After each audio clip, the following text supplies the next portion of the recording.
नमस्कार, स्वागत है आप सभी का द बिहार टॉप का। मेरा नाम उदित तारन है। देखिए, रामगढ़ विधानसभा बिहार के उन 4 विधानसभा सीटों में शामिल है जहां उपचुनाव हो रहा है। अब रामगढ़ की चर्चा इसलिए भी जरूरी है क्योंकि आज वहां पर राष्ट्रीय जनता दल के जो उम्मीदवार हैं, जो प्रत्याशी हैं, प्रदेश अध्यक्ष जगदानंद सिंह के छोटे बेटे और बक्सर से मौजूदा सांसद और पूर्व रामगढ़ विधायक सुधाकर सिंह के छोटे भाई, उन्होंने अपना नामांकन पत्र आज दाखिल किया है। तस्वीरें आप देख रहे हैं किस तरीके से जो जिला अधिकारी हैं उनके कक्ष में जाकर उन्होंने अपना नामांकन जो है वो दाखिल किया है। और रामगढ़ में बीजेपी की तरफ से अशोक कुमार सिंह, जो 2015 से 2020 के बीच विधायक रहे हैं, वो इस बार प्रत्याशी बनाए गए हैं। हालांकि 2020 में वो चुनाव हार गए थे सुधाकर सिंह से, लेकिन इस बार लड़ाई जो है वो बड़ी मजबूत, मतलब बहुत कांटे की टक्कर है। पहले आपको हम अजीत सिंह नामांकन के बाद क्या कुछ बोल रहे हैं, जोश में है, वो तमाम बातें सुनाते हैं। देखिए ये वीडियो। नामांकन कर रहे हैं और आपका क्या रहेगा? राष्ट्रीय जनता दल से मैं नामांकन कर रहा हूं और मेरा जो एजेंडा है रामगढ़ विधानसभा को लेकर करके, तो वो ज़्यादा फोकस रहेगा यूथ पे, खास तौर से जो आने वाला भविष्य है रामगढ़ का, उसको कैसे गढ़ा जाए। तो ये शिक्षा, और शिक्षा में आप बेसिक से लेकर के हायर एजुकेशन जो है, उस विषय पे हम लोग व्यापक स्तर पे काम करेंगे। इसके अलावा स्वास्थ्य और कृषि, ये हमारा फोकस एरिया रहेगा जिस पे हम ज़्यादा ये फोकस करेंगे। इसके अलावा तो आप जानते हैं कि बहुत सारे विभिन्न विषय हैं जहाँ काम करने होते हैं, लेकिन ये 3 चीज़ मूल, और चौथा चीज़ जो मेरी राजनीति में शुरू से रहा है मूल में, वह समाज का सबसे अंतिम व्यक्ति।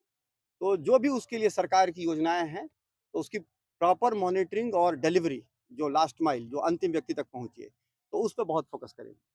क्या लगता है 4 सीटों पे चुनाव हो रहा है और दोनों तरफ से जोर लगाया जा रहा है, सेमीफाइनल देखा जा रहा है? आज तो हम लोग सेमीफाइनल फाइनल जीतने वाले हम लोग पार्टी हैं, जीतेंगे इस बार। बिहार की जनता बदलाव चाहती है। पिछले 20 वर्षों से जो ये शासनकाल है, और खासतौर से अगर आप देखेंगे रामगढ़ और कैमूर के संदर्भ में, तो लगता है कि पटना का खजाना का मुंह बंद हो गया है। सारी जो विकास से संबंधित जो बड़े बड़े योजनाएं हैं, वो दक्षिण बिहार में तो बिल्कुल ही एकदम नगण्य ही है। उत्तर बिहार की भी वही स्थिति है। वो लगता है कि राजगीर और नालंदा के इर्द गिर्द ही घूमते रहती है। तो वो खजाना का जो फाटक है, जब तेजस्वी जी मुख्यमंत्री बनेंगे तो टूटेगा, और वहां से जो हमारी हिस्सेदारी है वो आएगा। लड़ाई किससे मानते हैं रामगढ़ में? हम तो लड़ाई जो है समाजवादी हैं। हम लोग तो असमानता के खिलाफ लड़ते हैं। हम लोग एक जमाना था जब ये देश और इलाका जो भूख से ग्रसित था, उसके खिलाफ लड़े। हम अन्याय के खिलाफ लड़ते हैं। राजनैतिक चुनावी जो लड़ाई है, उसकी अगर बात करें तो यहाँ पर 2-3 पार्टियां हैं।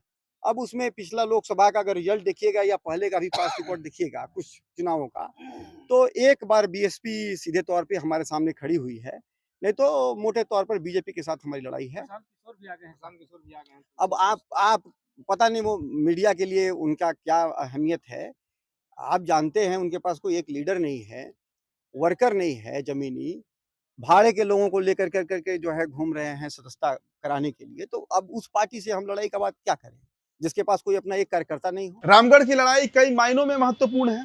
रामगढ़ में दरअसल एक तरफ तेजस्वी यादव की साख तो दांव पर लगी ही है, क्योंकि तेजस्वी प्रसाद यादव जो हैं वो, चूंकि बिहार के जिन 4 सीटों पर चुनाव हो रहा है उसमें 3 पर राजद के प्रत्याशी हैं और वहां पर सिटिंग प्रत्याशी राजद के ही रहे हैं।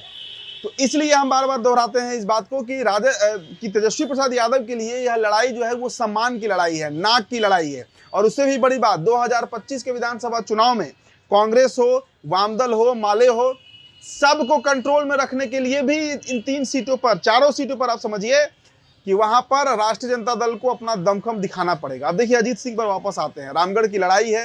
रामगढ़ की लड़ाई इसलिए भी महत्वपूर्ण है क्योंकि वहां से जगदानंद सिंह का जो इज्जत है, जो साख है, क्योंकि वहीं के रहने वाले हैं, बक्सर के ही रहने वाले हैं, वो भी दांव पर लगा है। लेकिन इन सब के बीच भाजपा के जो प्रत्याशी हैं अशोक कुमार सिंह, जमीनी स्तर पर काफी मजबूत हैं। अजीत सिंह के बारे में बताएं तो पहली बार ये राजनीति में एंट्री मार रहे हैं, मतलब चुनावी राजनीति में।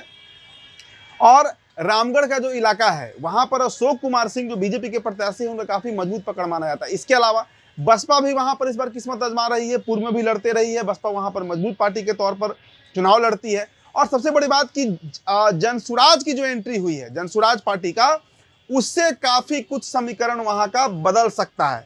हालांकि देखिए राजपूत बाहुल इलाका माना जाता है, बावजूद इसके जो बसपा है वो भी एक फैक्टर वहां पर बनकर हमेशा से उभरती रही है। और इस बार जो जनसुराज की एंट्री हुई है वो एक नया तरह का समीकरण बना सकती है। तो खबरें जो आ रही हैं, कल बीजेपी के प्रत्याशी अशोक कुमार सिंह का भी नामांकन हो सकता है। फिलहाल इस रिपोर्ट में इतना ही। मेरा नाम उदित तारण है, बहुत बहुत शुक्रिया।